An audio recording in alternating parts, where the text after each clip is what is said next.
Welcome to this week's SV Lynx video. Okay, well, let's get over the lot and get to work. Exciting stuff to come. We're about to move that hull over. Of course, a little few other things to do first.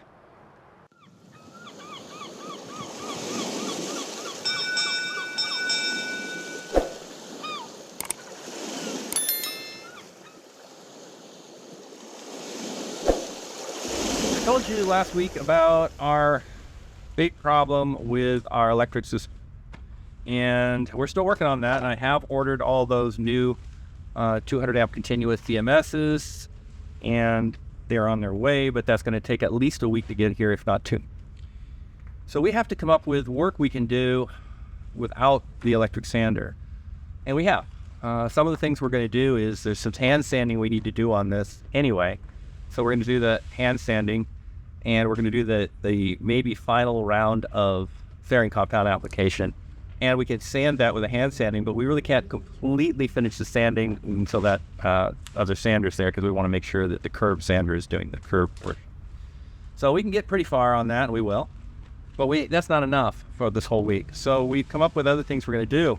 And to start with, we've already cut these strips right here for the starboard canoe. And right now we're going to move them all over the edge over there, stack them. And then we're going to bring out, it's just Brian and I, so this is going to be quite a heavy job, but we're going to bring out the big panels that get seamed together to build the second starboard canoe. And we're going to put a biscuit in them and get them ready to be strip cut. And this week we'll start cutting more of these strips. Our idea is to get all 50 of these pre-cut before we start building the canoe this time. That way we don't have to keep getting the bunny suits on. So that's the plan for part of today. It's kind of shoot up all of our week, cutting all 50 of these strips, well, 40 more to go, and sanding and fairing one more time on this for the 80% of it. So lots of work for us to get to this week. So let's get to it. As you can see, we stacked them all over there that we pre-cut now. That leaves enough room to put two large panels up here where we can cut each strip and place it over there as we do it until we build a big stack over there. Eventually, when they're all over there, all 50 of them, this will be gone because we'll cut them all. And then we're going to have to move all of those on the far side of the canoe. And at that time, we'll put some pallets and stuff down for that, because these tables then have to all go out of here. So we're going to get them all pre-cut before we move the tables. We already got the first one back there, so we're on the second. These are the big panels to cut the next strips for the starboard hull. There, put your hand on. You start tilting up. Yeah.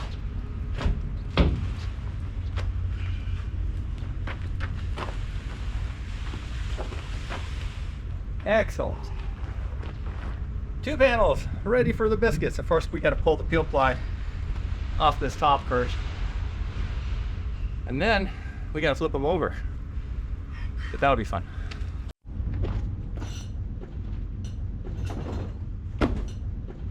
So, next up, we got to turn this whole massive 50-foot long piece of foam and fiberglass into a canoe. So what we discovered from last time is that we want to pull this peel ply on top here ahead of time, so that it cuts down on the amount of work pulling it off the strips. Then we have to flip this over, and the reason for that is the peel ply on the other side we don't want to take off, and that's simply because we found in some test strips that if we took all the peel ply off when we're using the circular saw on the top, it creates a rough edge, and we don't like that. So by leaving the peel ply on, it makes it a nicer edge. The bottom doesn't seem to have any problem without it, so that's why we're pulling it off the bottom. So we got to pull this first, then we're going to flip it over and put the biscuit in. So we're going to get to that. So why are we cutting strips and not finishing this hull? Well, the good news is this hull's 95% finished right now. It's almost perfect. And the very few spots that we have to still fix, we should be able to do them in one more round. And we're going to get to that this week. We're going to put a little bit more sanding on this side. That side's done. And then we're going to do a little patching on both sides, sand it, and hopefully by then the new BMSs will be in and we can get back to sanding. If not, we'll use the generator with our transformer and get back to sanding either way and get this thing finished up. But since we're having to wait on getting those new BMSs or the transformer to come in, we don't want work to stop because we're on a mission to keep this whole project on time. So when these little hiccups come, we move to other things so that no time is wasted, and we can cut these strips over there, got to be done, and we can build these cradles that go on here soon. So we're going to be going to that today. Mostly we're going to be starting to cut strips, and then we'll get to those cradles a little bit later this week. Okay, pulling these fuel ply off a sheet this big is actually pretty difficult, but we'll see how this goes. I got the corners start here. Where it's nice like this, it comes off pretty easy, but then you get to some weird spots like this extra resin right here, and with this extra resin you can see it sort of a thicker band going through there. It doesn't want to bend as easily. Unfortunately, the rest of this over here looks fine, but I got to get past this point right here.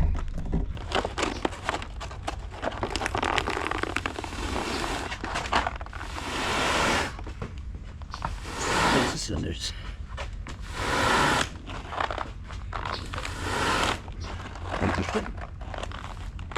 Ay, ay, ay. Got it? All right. That was too hard. So plan B, we're doing it in strips to make this a little bit easier.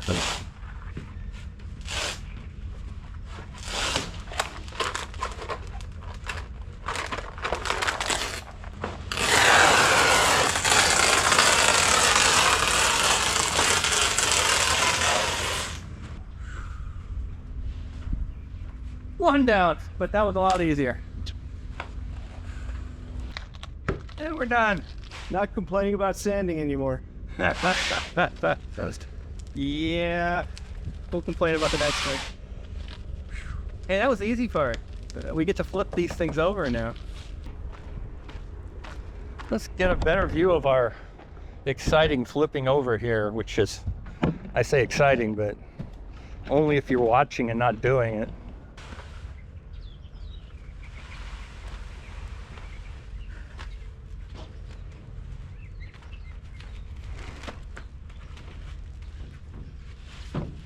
So we get the middle.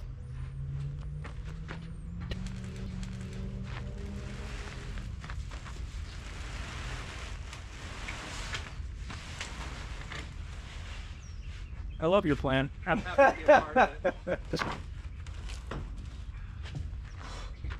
Start out by using our tool. We're around both sides of these.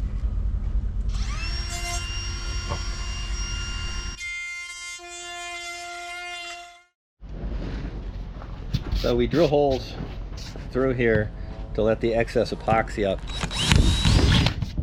So we space them along, and that lets the squeeze out come out if there's any. Then we're going to pre-test fit this now.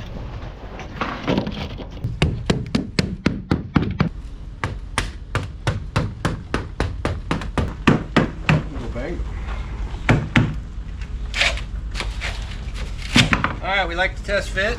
So we're ready to clean it up. Put a little wipe it out first, and then we'll put a little alcohol in there, clean it up.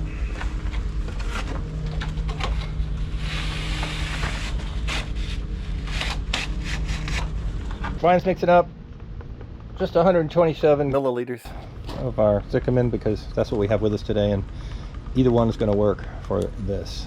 Don't drink that, Brian. Oddly, this little roll actually works pretty well for both sides at the same time. And the end. Pretty well. The last biscuit for strip planking, anyway. There's some biscuits that we still have to put to join at least one of the bulkheads still, but we'll do that one in the boat. We've done some of the others already. We're going to be going to the end and beating upon it, but we got to get it started first. That one a little closer. Yeah. Go, keep going. Still moving, still moving, still moving. I take it.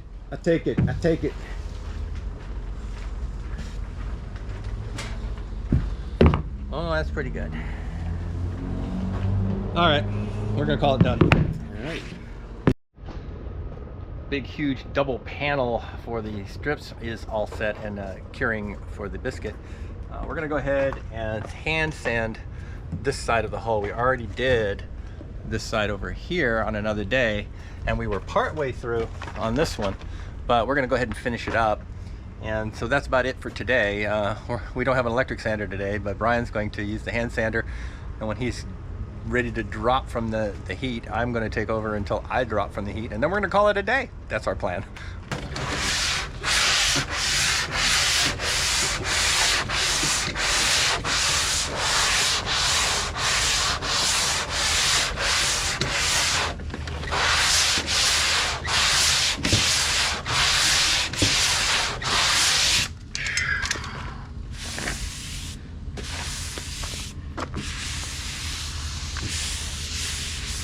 This is what we're going to do all the time we own the boat. We're going to, everywhere we go, we're going to feel the coal and go, ooh.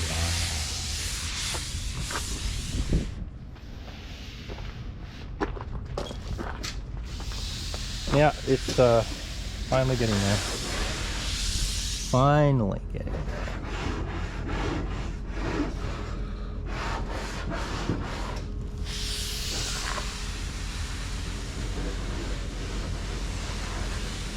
Nice. All right, so a nice cool day today, and that's a great day to put on some suits and cut our strips out of these two massive panels that we seamed together with our biscuit yesterday. So I've gone ahead and got the sled onto our circular saw, and we're gonna start cutting thinner pieces this time. These going to be more in the 2-inch width range, or this in millimeters. And we're going to try and cut at least 10 today. See where we get to.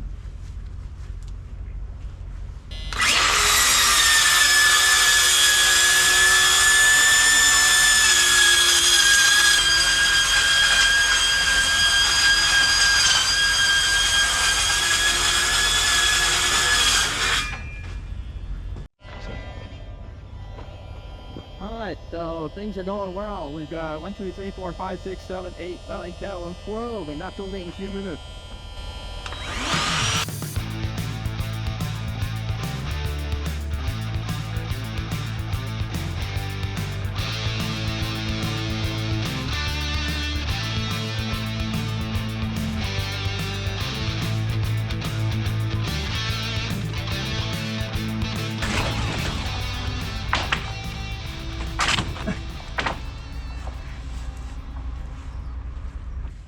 So we got 20 done today. We hope to get 10, so we got twice that, so that's pretty good.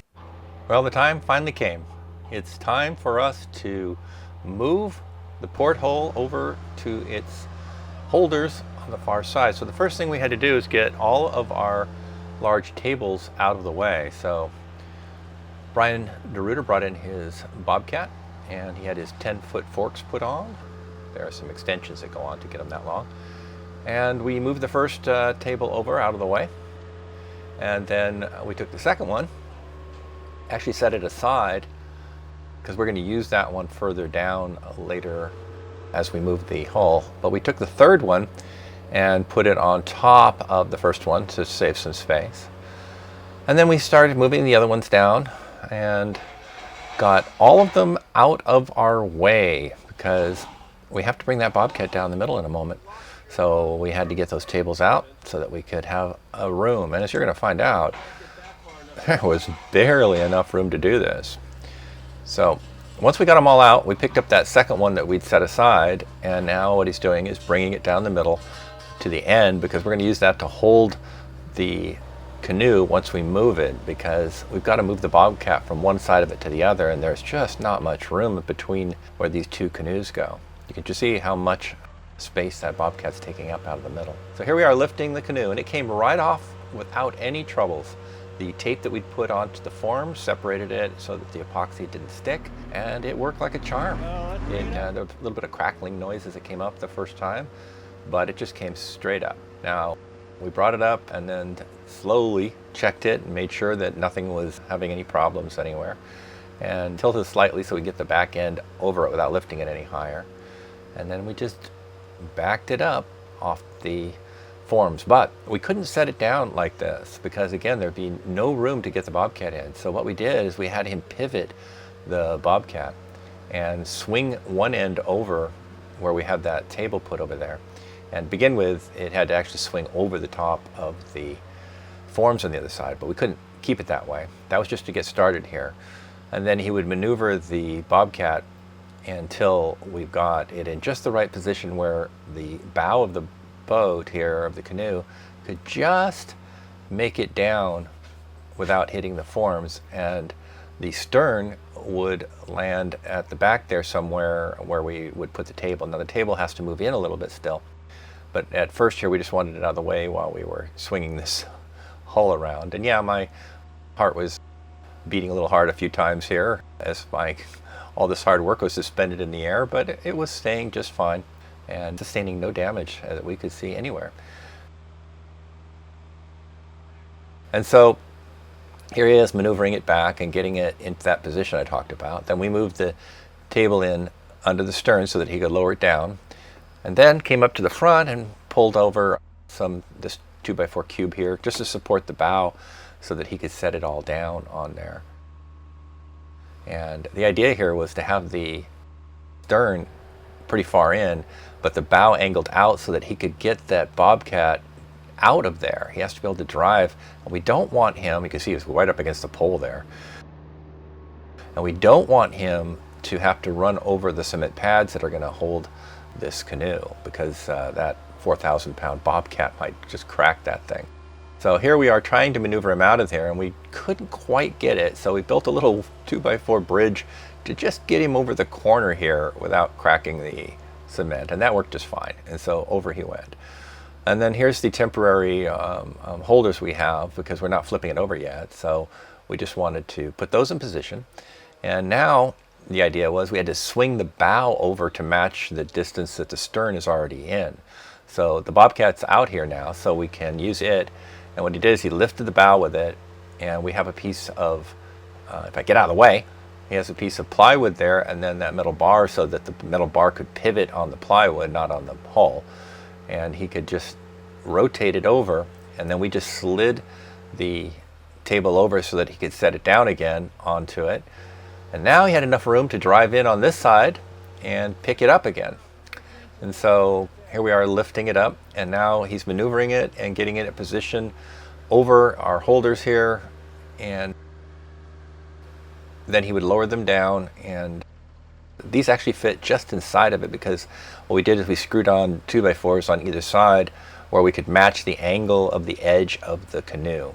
And so that way we weren't putting undue pressure on one spot, because these aren't exactly horizontal anywhere.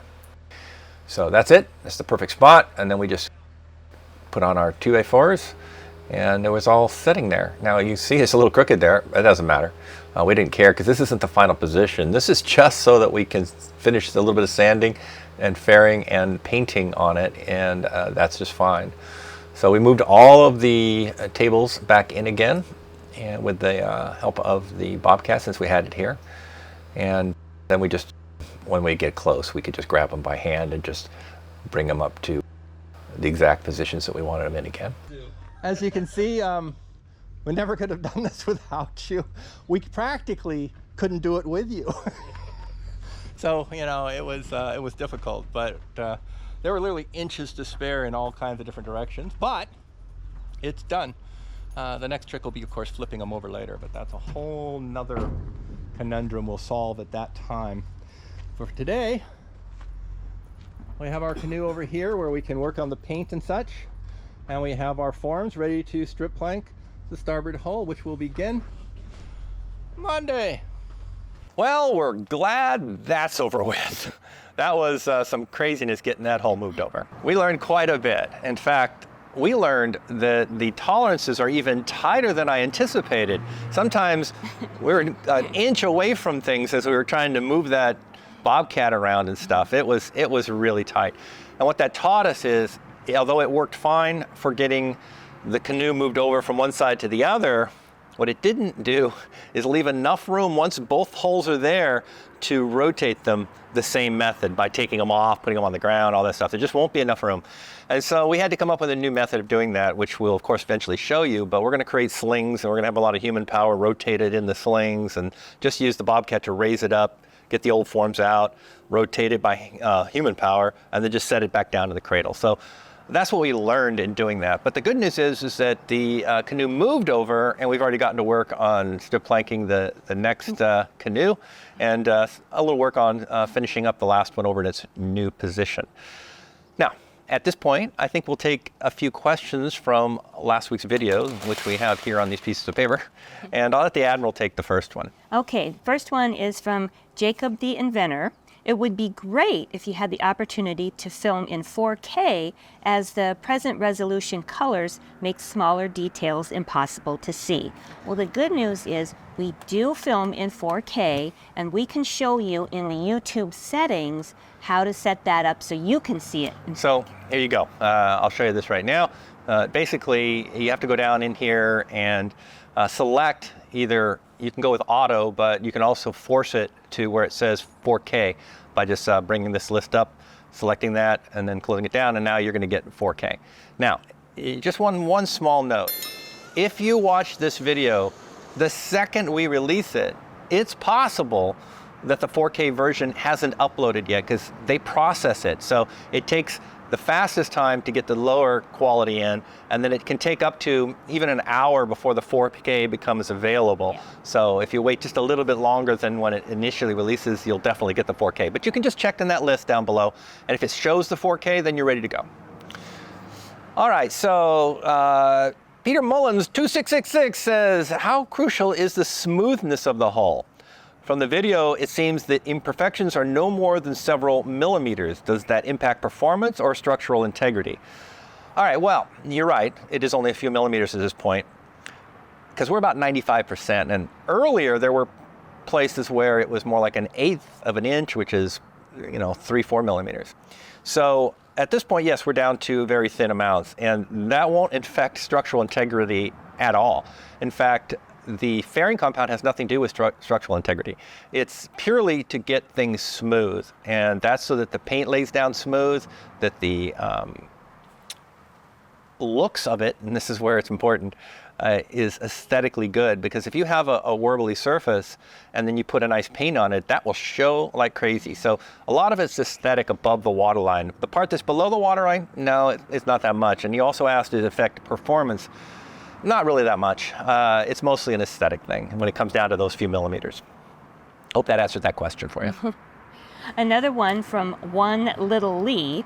Is it possible via all the coats and sanding that the layer under the fairing compound, meaning the basalt, wasn't sanded smooth? Well, we don't, people don't sand basalt or fiberglass, because that would get it down to the actual fibers in those two things.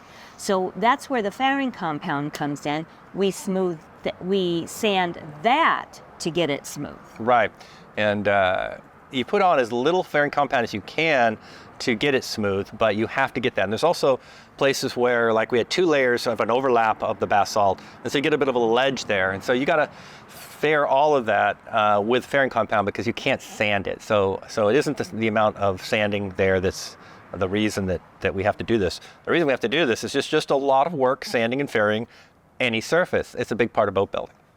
The next question is from Edward Haig 4249. Is it microlight you're using for fairing? He's speaking about the fairing compound. We're not using a name brand fairing compound. The kit, when it comes from Schionning, comes with lots of epoxy and lots of different types of fillers you put into the epoxy. And it's a combination of those that turns the epoxy into fairing compound. Because fairing compound, no matter if it's name brand or not, really is just epoxy with various filling compounds in it. And by mixing it ourselves, it's a lot less expensive. We can also vary the mixture a little bit if we want it a little easier to sand, or if we want it a little bit harder to sand, but also harder as far as the epoxy goes. So that's what we do. And let's see. Tony Fromas 7855 says, I realize I'm probably wrong. There are no wrong questions, Tony. But thinking about alignment, isn't the idea that the prop pushes optimally so that requires that the shaft aligns with the hull? So making the support and shaft with the motor seems like the tail wagging the dog. Okay. The problem is that the alignment of the shaft and prop is a very complex calculation, because there's a maximum angle that shaft can be at, which we really don't want it more than, say, 7 degrees. And there's the prop itself on the end, which has to be a certain number of inches from the hull and from the rudder. We also have the depth of the boat, and we don't want the prop too far up, because then when we beach the boat, the prop would be hitting on the bottom. And there's just a whole lot of calculations there, and it's much easier to do all that once the rudders are in place and the prop is on our shaft, which we don't have yet, and all that. And so it's much easier to get all of those aligned properly once we have the engine in place. So doing it while the hull is upside down this early would just be too difficult. And our last question for today is from Red Catman 74. On the interior of the canoes, will you be laying fiberglass or basalt? And how much time will be needed to prep the interior of the canoe for the final finish? We're not sure yet if we're doing fiberglass or basalt. We still need to consult with Schionning on that. And it's going to take us about 3 days, because there's some light epoxy work that we're going to be doing there. Yeah, and some sanding, of course, of that epoxy after it hardens. Yeah. And the reason we haven't decided whether we're using basalt or fiberglass is very odd. It all depends on a couple things. Did Schionning send the fiberglass cloth in the kit? Because I knew we were putting basalt on the outside of the hull, and we're still trying to find out from their manifest if they actually sent us fiberglass for the inside of the hull, or if they assumed that since we're doing basalt on the outside, that we were taking care of the basalt cloth for the inside. I would prefer to use fiberglass, I think, because the whole point of the basalt on the outside was mostly impact resistance. Yeah. And on the inside, we don't have impacts in there, so it's not necessary. And basalt, although not extremely heavier than fiberglass, is slightly heavier than fiberglass, so we would save a little weight by going fiberglass in the interior. But we're in talks with Schionning about that, and we'll find out. All right, so that answers the questions that we're going to take this week. And at this point, I just want to say thank you for watching this episode. I hope you enjoyed the craziness with moving the canoe over. And next week, we're going to be now starting the actual strip planking of the starboard canoe. And I'm going to tell you, that's going to go a lot faster than the first one did. Now, if you want to take a guess down in the comments, that'd be great. Let me explain how your guess should work, though. It took us 4 months to do the first one, but that's not really realistic. And if you've watched the videos, you'll know this. We also prepped all of the bulkheads, putting the ropes in and all that good stuff, and some laminating on it and things for all the bulkheads that go across the boat. So all that prep was done. We also did the forebeam, which was the most difficult darn thing we're going to do in the entire boat. And there was a video about that, which I'll link to up here or down in the description. And so you have to kind of subtract out those things, because we don't have to do those this time. We're just talking about just the strip planking of the starboard hull. And also remember that we have learned a lot, and there are a lot of mistakes that we made that will speed things up. So we budgeted 8 weeks for building the starboard canoe, but I think we might get it done in less than that. Let's hear what your guess is to get it to the exact same point that the current port hull is, which is 95% done without bottom paint started on it at all, without any, or barrier coat, I should say. So that's what's coming up in the near future. And like I say, we're going to get started with that. But thank you for watching, and thank all of our patrons here for their kind donations to this project, and we much appreciate them. And don't forget to subscribe, like, and click on the bell icon to be notified of our next video. We really do appreciate that, and like I say, it helps build our channel. And last week I said that we were hoping to get to 5,000 in the first year after we started construction of the boat, 5,000 subscribers. We started in April. That's at most 4 to 5 months. So we're already there in half the time. So that was awesome. Yeah. And so we're quite happy with that. So we set new goals for getting to 10,000, and hopefully we'll make those as well. So again, thanks for watching, and we will see you next week. Bye. Bye.